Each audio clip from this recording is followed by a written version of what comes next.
Gustav, um crocodilo do Nilo macho do Burundi, é considerado com razão um dos predadores mais famosos e ao mesmo tempo mais temidos da África. Ele é um devorador de humanos com uma extensa história de ataques a pessoas. Desde 1987, estima-se que ele tenha matado de 200 a 300 pessoas nas margens do rio Ruzizi e nas margens norte do lago Tanganyika. As informações sobre o Gustav variam, até mesmo seu comprimento e peso exatos são desconhecidos. Esse crocodilo é muito astuto para ser medido. Ao longo de todos esses anos em que as pessoas sabem de sua existência, o Gustav nunca foi capturado. No entanto, em 2002 foi declarado que seu comprimento poderia exceder facilmente os 6 metros e 10 centímetros e o seu peso passava da marca de 910 quilos. Se esses cálculos forem pelo menos parcialmente corretos, o Gustav poderia ser 3 vezes maior que os outros crocodilos do Burundi, e além disso reivindicar o título de um dos maiores crocodilos da África. Na verdade, quando você começa a buscar informações sobre o Gustav, parece que ele é fruto da imaginação dos moradores da região. Afinal, isso tudo não pode ser verdade.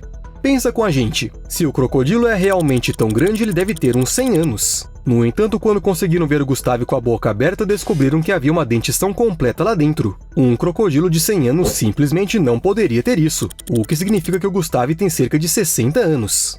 Como ele cresceu tanto, não está claro. E ao que tudo indica, com o tempo ele ficará ainda maior. Talvez a culpada seja sua assustadora dieta. Durante a época de acasalamento, o Gustav segue com especial atenção. Ele vaga pelas margens do rio Ruzizi e é justamente nesse período que é considerado mais perigoso. O crocodilo devorador de humanos chega até áreas mais remotas e come todos que encontra pelo caminho. Geralmente são pescadores e banhistas. Acredita-se que 10, 15 ou até 20 pessoas possam se tornar vítimas dele, mas o Gustav raramente come as presas inteiras. Por isso os moradores da região acreditam que não se trata de fome. O Gustav simplesmente gosta de matar humanos. Alô? Eu vou te matar. Vou te picar em pedacinhos. Você tá atrás do sofá. O quê? Obviamente que com essa reputação já tentaram pegar esse crocodilo mais de uma vez, mas todas as caçadas terminaram em fracasso. Fizeram, por exemplo, uma gaiola armadilha especial de 1 tonelada e quase 9 metros. Exatamente o que é preciso para um grande predador. Então a equipe localizou o Gustav, montou a armadilha em um local adequado e colocou uma câmera infravermelha escondida dentro dela. Vários tipos de iscas foram usados, mas nenhuma delas atraiu Gustav ou qualquer outra criatura. Parece que o monstro simplesmente ignorou essa tentativa. Depois, os cientistas armaram mais 3 armadilhas em lugares estratégicos nas margens para aumentar suas chances de captura. Deveria ter funcionado, e funcionou. Mas o que as armadilhas prenderam foram crocodilos menores, enquanto isso o Gustav desapareceu de novo. Mas essa teoria de que o tamanho do Gustav está relacionado à sua dieta não é coisa que eu e o Steve inventamos. Os cientistas sugerem algo semelhante, porém eles acreditam que a relação seja inversa. O tamanho e o peso pouco comum simplesmente impedem o crocodilo de caçar presas velozes, que são habituais para sua espécie, como peixes, antílopes e zebras. É preciso escolher vítimas maiores, como hipopótamos, búfalos e humanos. E como os crocodilos podem ficar sem comida por muito tempo, o Gustav pode se dar ao luxo de escolher bem suas presas. Ou seja, eu acho que esses ataques a humanos não são acidentais e não são consequências da fome, como costuma acontecer com outros predadores. Mas voltaremos a esta questão um pouco mais tarde. Em 2016, o Gustav desapareceu e com isso os ataques pararam. Em um artigo de 2019 sobre viagens pelo Burundi, um redator da revista Travel Africa relatou que o Gustav havia sido morto. Mas não há dados a respeito de quem fez isso, nem quando e como isso foi feito. Nada de fotos ou outras evidências. Nadinha. Se o Gustav está ou não vivo, não se sabe. Mas os moradores da região continuam tendo medo dele. O crocodilo há muito se tornou algo mítico como o monstro do Lago Ness. Com a diferença de que o monstro não tem centenas de mortes humanas em sua conta. Seja como for, as histórias sobre o Gustav ficam cada vez mais fantásticas a cada ano que passa. As pessoas que o viram descreveram um animal muito estranho. Alguns dizem que o Gustav tinha uma coloração vermelha ou amarelada. Outros afirmam ter visto jóias em seu pescoço e tem até quem jura que viu tufos de grama crescendo na cabeça do crocodilo. O apetite do Gustav também se tornou lendário. Dizem que certa vez o crocodilo comeu mais de 1 dúzia de pessoas, mas continuou com fome. Como exatamente os observadores poderiam saber disso, não está claro. Afinal, isso são histórias de horror, não fatos documentados.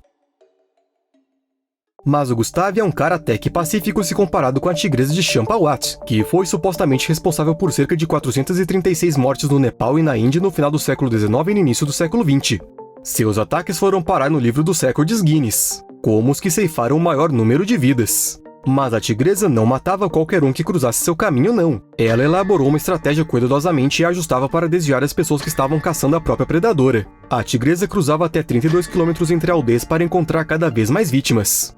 A maioria eram mulheres jovens que costumavam ir para a floresta buscar lenha, alimento para o gado ou outros recursos. Todas as mortes aconteciam durante o dia. A vida na região ficou paralisada. Os homens chegavam a se recusar a sair de suas cabanas para ir trabalhar quando ouviam o rugido da tigresa na floresta. Dizem que os habitantes de uma aldeia não saíram de casa durante 5 dias inteiros.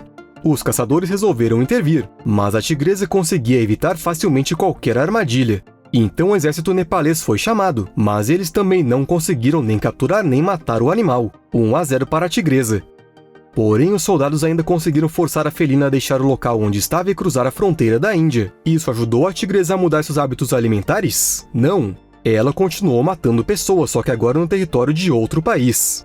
A história da tigresa de Champawat terminou só em 1907, quando o caçador britânico Jim Corbett foi atrás dela. Ele quase caiu em uma emboscada, mas conseguiu espantar a fera com 2 tiros e escapar com vida. No dia seguinte, Corbett organizou uma caçada que contou com a presença de cerca de 300 aldeões. As pessoas vasculharam a área e finalmente ao meio-dia Corbett atirou na tigresa. Naturalmente, a ocasião deu origem a toda uma festa que durou até altas horas da noite. Mas continua sendo uma incógnita porque a tigresa matava humanos, ainda por cima nessas quantidades. Quando o corpo do predador foi estudado, descobriram que as presas superior e inferior do lado direito da sua boca estavam quebradas. A superior estava partida ao meio e a inferior estava no osso. Esta lesão, causada por um tiro antigo, provavelmente impediu a tigresa de caçar presas normais, e ela precisou passar a caçar humanos. Do ponto de vista dos tigres, é muito fácil se alimentar de humanos. Não conseguimos escapar e nem revidar sem armas. É só pegar e comer. Mas será que um predador pode se acostumar tanto com a carne humana ao ponto de não conseguir parar depois? Bem, se você acreditar nos especialistas, esse é um problema que existe nos grandes felinos. E a culpa disso é do sal. Há mais sal no sangue humano. E depois que os predadores o provam, eles não querem mais comer um cervo ou algo do tipo. Os humanos são mais saborosos.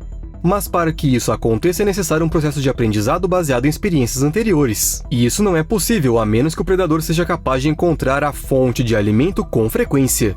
Mas como todos sabemos, as pessoas invadem os habitats dos animais selvagens cada vez mais a cada ano que passa. Então tais encontros acontecem com bastante frequência. Portanto, um animal pode realmente ficar viciado em sangue humano. E isso não é um mito.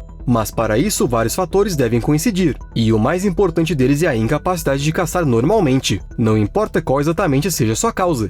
O tamanho grande, como o caso do Gustave, ou dentes quebrados como os da tigresa. Muitos predadores que comem humanos estão feridos ou simplesmente muito velhos. Alguns foram privados de suas fontes naturais de alimentos, mas alguns realmente se apaixonaram pela carne humana, viciaram no salgadinho, por assim dizer. Mas voltando àquele caçador Jim Corbett, ele salvou as pessoas não só da tigresa, ele também tem um leopardo de Rudraprayag na sua conta. Este foi outro predador famoso e quase tão mortal quanto a tigresa de Champawat. Acredita-se que mais de 400 pessoas morreram no norte da Índia por causa dele. E sim, basicamente os ataques ocorreram na mesma área onde a tigresa caçava. Mas como 2 devoradores de humanos podem aparecer no mesmo território ao mesmo tempo? É um pouco demais. Mas os cientistas dizem que a geografia contribuiu para a carreira do leopardo de Rudraprayag. A área era remota e claramente não havia nem armas de fogo nem caçadores suficientes. Os moradores de outras regiões basicamente fecharam os olhos para o que estava acontecendo e o leopardo fez o que quis. Esta fera grande e forte atacava as pessoas que voltavam para casa ao entardecer, e às vezes entrava em suas casas à noite e devorava quantas vítimas quisesse. Ninguém da região foi corajoso o suficiente para enfrentá-la. Arisco, agressivo, ousado, capaz de escalar e ainda preferia atacar à noite. O leopardo era um verdadeiro pesadelo. Ele sabia reconhecer armadilhas, se camuflava perfeitamente e era um mestre em evitar as pessoas se quisesse. A fera muito raramente era vista até o último momento quando atacava. Tudo mudou quando Jim Corbett chegou à região, contratado pelas autoridades especificamente para matar os devoradores de humanos. E como você pode imaginar, o Corbett fez um excelente trabalho. Ao contrário dos tigres que muitas vezes recorrem à caça de humanos devido a ferimentos ou idade avançada, os leopardos que comem pessoas são geralmente indivíduos saudáveis. E isso torna ainda mais difícil pegá-los. Mas ainda assim os caçadores venceram. O Corbett amarrou uma cabra como isca e ficou esperando em uma árvore próxima a qual cobriu com espinhos. Porém, o leopardo ignorou a cabra e tentou chegar até o Corbett. Ele sabia que ali na árvore havia algo mais saboroso do que a carne de cabra. E só quando as tentativas de subir não deram certo é que o predador pegou a cabra. E foi aí que o caçador puxou o gatilho. O leopardo ferido fugiu, mas no dia seguinte foi localizado e liquidado. Mais tarde descobriu-se que o leopardo começou a comer carne humana por causa da epidemia de cólera. Havia muitos cadáveres humanos na selva e não havia comida de leopardo suficiente. Bem, como resistir?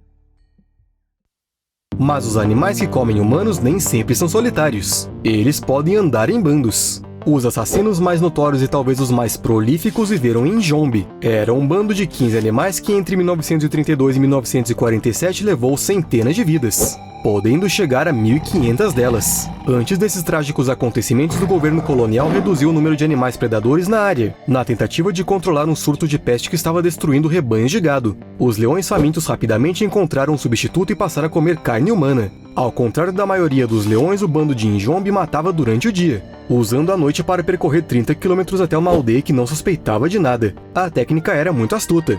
Afinal, ninguém esperava que leões atacassem durante o dia, e isso simplesmente não é da natureza deles. Mas será que realmente somos presas tão fáceis para os predadores? Quer dizer, eu mesmo disse alguns minutos atrás que não podemos correr rápido ou, por exemplo, dar coices. Mas os humanos devem conseguir fazer pelo menos alguma coisa. E infelizmente, segundo especialistas, em um encontro com um grande felino, uma pessoa desarmada acaba sendo uma das criaturas mais indefesas. Somos literalmente incapazes de qualquer coisa. Lutar contra presas e garras afiadas, contra mandíbulas poderosas... Não há chances. Como costuma acontecer, as tentativas de caçar o bando de devoradores de humanos foram em vão. Os métodos usuais não ajudaram. Uma corajosa dupla de prisioneiros de guerra italianos se ofereceu para atirar nos animais de uma plataforma em uma árvore, mas um grande leão macho subiu nela e passou a noite arranhando as pessoas assustadas que se agarraram aos pequenos galhos que haviam acima. No final das contas, decidiram rastrear os leões e atirar em vários animais ao mesmo tempo. Foi muito longo e muito perigoso, mas funcionou. Após a morte de 2 leões em 1947, o ataque a humanos cessou e a vida na Tanzânia voltou ao normal. Mas acabamos nos concentrando nos grandes felinos e eles não são os únicos que caçam pessoas. Veja, por exemplo, o urso pardo de Sankebetsu. Ele certamente não pode competir com os outros animais do vídeo de hoje em termos de número de pessoas mortas, mas essas são histórias realmente assustadoras.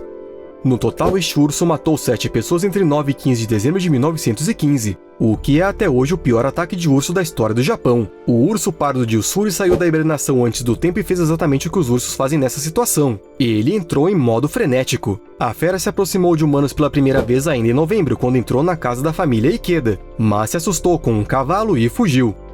Alguns dias depois ele voltou, mas as pessoas pegaram suas armas e dispararam vários tiros contra o urso. Os ferimentos não foram fatais e as pessoas seguiram um rastro de sangue, mas uma tempestade as obrigou a interromper a perseguição. Parecia que tiros e ferimentos seriam suficientes para o animal ter medo das pessoas e evitá-las ao máximo, mas a reação foi completamente imprevisível e aterrorizante. No dia 9 de dezembro de 1915, às 10h30 da manhã, o urso pardo gigante apareceu na casa da família Ota, onde matou uma pessoa antes de alcançar uma mulher em fuga que também matou e comeu na floresta. De acordo com descrições da época, a cena parecia uma carnificina. O urso foi ferido no dia seguinte. Mulheres e crianças se esconderam horrorizadas. Guardas patrulhavam a área. Os aldeões acreditavam que assim que o urso provasse a carne humana, seu retorno seria inevitável. E, de modo geral, eles estavam certos. Na noite do mesmo dia, o urso quebrou uma janela de uma propriedade vizinha e entrou na casa. Lá ele despedaçou 5 pessoas, incluindo uma mulher grávida. Só depois é que, seguindo os rastros da fera, ela foi encontrada e morta. Foram necessários 60 homens armados. Para ser justo, o urso era realmente enorme. Ele pesava 350 quilos e tinha 2,7 metros de altura. Mas às vezes quem causa problemas para as pessoas são os macacos. O desmatamento criou um grande problema para os chimpanzés no oeste de Uganda. Devido à redução do seu habitat natural, os macacos foram forçados a invadir as plantações dos habitantes das aldeias próximas. No final, representantes de ambos os lados sofreram e morreram. Os chimpanzés se aproximaram da aldeia durante 1 ano ou 2 em busca de comida, arrancando bananas das árvores, pegando mangas, mamões e qualquer outra coisa que quisessem. O primeiro ataque registrado ocorreu no dia 20 de julho de 2014, quando um grande chimpanzé agarrou um homem e o matou. A situação ficou tensa. Desde 2014, pelo menos mais 3 pessoas morreram e outras 6 ficaram feridas ou escaparam por pouco. E sim, a culpa de tudo é da perda do habitat natural. Se bem que vale lembrar que os chimpanzés são agressivos por natureza. Eles podem facilmente alcançar uma pessoa através das grades de uma jaula e, por exemplo, morder seus dedos fora. Mas se a agressão se manifesta tanto em cativeiro quanto em condições naturais, qual é a sua causa? Na natureza, os chimpanzés formam estruturas sociais complexas nas quais ocorrem brigas de grupos e até assassinatos. Guerras entre chimpanzés são comuns, e quando sua vida está cheia de violência, você não pode deixar de ser agressivo. No entanto, os chimpanzés não são o único problema. Os macacos estão tomando conta de cidades japonesas. No verão de 2022, macacos selvagens atacaram pelo menos 58 pessoas na cidade de Yamaguchi e seus arredores. No entanto, ninguém sabe dizer por que os macacos fazem isso. Isso poderia ser o culminar de anos de conflito? Porque os macacos aterrorizam os habitantes da Tailândia, da Malásia e da Índia. Mas o mais interessante é que até agora não há nada que garanta que os humanos vencerão essa guerra. Resumindo, não se surpreenda se um dia todos nós acabarmos no planeta dos macacos. Até mais!